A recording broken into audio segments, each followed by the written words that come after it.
In today's video, we are going to talk about the contractual situation of Brandon Aiyuk, wide receiver for the San Francisco 49ers, and the possibility of him joining the Washington Commanders. This news is stirring up the NFC East and could bring significant changes to the teams involved. When a quarterback like Jayden Daniels has a strong connection with a receiver like Brandon Aiyuk, it's natural for fans to speculate about a possible reunion on the Commanders. Let's explore the details of this story and what it could mean for both teams. And don't forget to subscribe to the channel, activate the bell to receive notifications, and leave your like. Share this video with your friends who are also football fans. Let's dive into the latest news and understand the impact of this possible trade of Aiyuk. Oh, and still in this video, a promising rookie may have to fight for a roster spot in 2024, and in just a moment, we will continue with the news. San Francisco 49ers Brandon Aiyuk wouldn't mind playing for the Commanders' David Harrison, Commander Country. This would be huge for the Commanders if it ever happened. When a quarterback like Jayden Daniels has a receiver like Brandon Aiyuk as a best friend, it's natural for people to wonder about the possibility of the Washington Commanders reuniting the two former Arizona State Sun Devils teammates. And when that receiver is in a contractual dispute with the San Francisco 49ers, it becomes clear off-season discussion material whether the Commanders will eventually make the decision to add Aiyuk to their roster or not. The topic gained prominence for a moment during a recent episode of NFL Live when former player and analyst Ryan Clark shared some information regarding Aiyuk's contractual situation and Daniels' less than direct involvement in recent developments. In fact, they are meeting with the San Francisco 49ers today. He and his representative, Ryan Williams of Athletes First, and Brandon Aiyuk told us he wanted to schedule this meeting himself, Clark said on Monday. And when he was sitting with The Pivot, a podcast partially hosted by Clark, he said he was taking these negotiations personally, that the way they negotiated with him, the way they told him why he's worth what he's worth, that touched him, that affected him. He says he wants to be first in San Francisco, but he feels comfortable playing somewhere else if that's something the San Francisco 49ers are willing to do through trade. And I'll tell you one thing, when he sat down with us, he didn't walk into the room alone. First, it was Brandon Aiyuk. Second, it was Commanders quarterback Jayden Daniels. I'm not a tea leaf reader, but it looks like Brandon Aiyuk wouldn't mind playing in Washington. Aiyuk's contractual situation with the 49ers could have significant implications for the franchise. If he decides not to renew and opts for a trade, the Commanders would have to consider the financial and roster implications of this addition.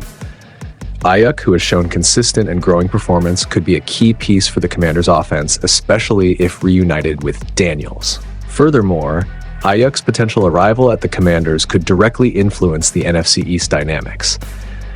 With teams like the Philadelphia Eagles and Dallas Cowboys constantly reinforcing their rosters, adding an elite receiver like Aiyuk could elevate the Commanders' competitiveness as they seek to return to the playoffs after inconsistent seasons.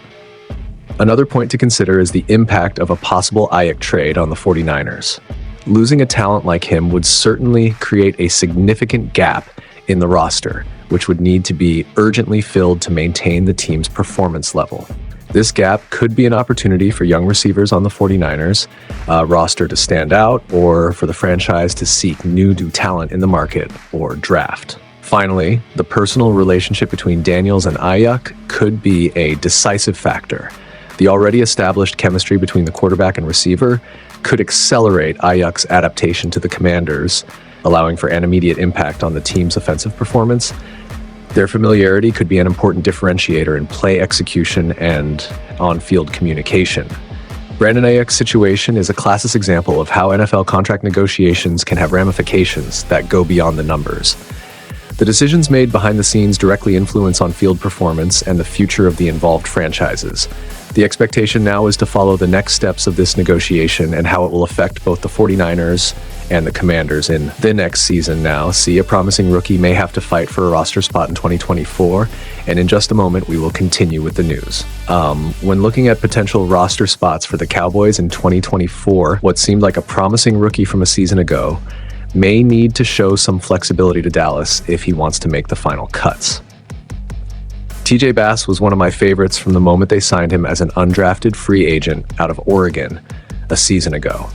He played tackle in college, but did enough during last year's training camp to make the roster as a backup guard. He suited up for all 17 games and even started twice.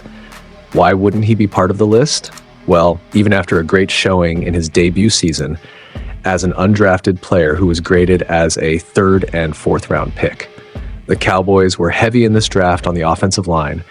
They selected Tyler Guyton with their 1st round pick and stole Cooper Beebe. The problem is that this team will have more doubts at tackle than guard.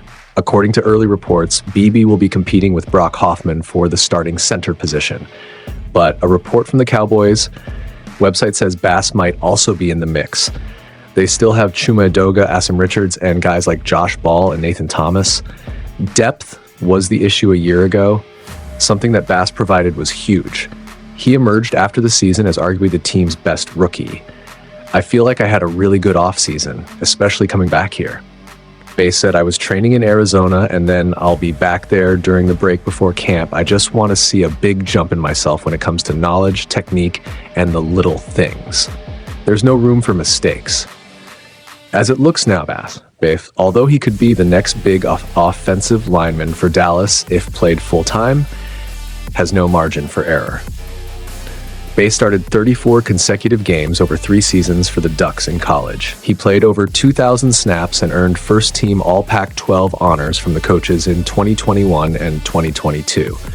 He logged 894 offensive snaps, 879 at left tackle, and 7 at left guard. In the other 8, he appeared at tight end. It only gets better. Bass was the only player to be named Pac-12 Offensive Lineman of the Week multiple times. I've said many times that if he can secure a full-time starting role on this team, he could be the next great player for Dallas. I think he's very good. Honestly, it would be nice to see a combination of him and Cooper Beebe. They will have growing pains, but with all this new depth, Bass could be on ice for no reason. Mostly a guard, like most Cowboys players. Bass has the kind of versatility that Mike McCarthy loves, and with a battle set to start at center between Beebe and Brock Hoffman, even Bass has taken an interest in the position this offseason.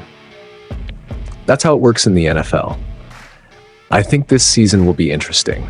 They hope the young guys can be solid on the offensive line. Going with a running back by committee and still not signing their best offensive player, CeeDee Lamb. Things are never easy when it comes to the Dallas Cowboys. However, they have some players ahead who could be very good for a long time. Let's see if they mess it up or let Bass and others stick around and prove they can be the next big names on this team. Training camp begins at the end of July. That's where we should see who will get most of the snaps and where. The Cowboys have a history of developing raw talent on the offensive line, turning underrated players into stars. Bass may very well be the next name on that list, but he needs to show significant improvement in his game. Internal competition can be beneficial for Bass, forcing him to sharpen his skills and quickly adapt to the demands of the NFL. The presence of veterans and other young talents can create an environment conducive to his development. One area where Bass can excel is in versatility. With the ability to play multiple positions on the offensive line, he becomes a valuable piece for coach Mike McCarthy, who values multifaceted players. If Bass can secure a spot on the team, he could become a key player in quarterback protection and the running game, contributing to the Cowboys' offensive success in the 2024 season. Thank you for following our analysis of the possible roster spots for the Cowboys in 2024.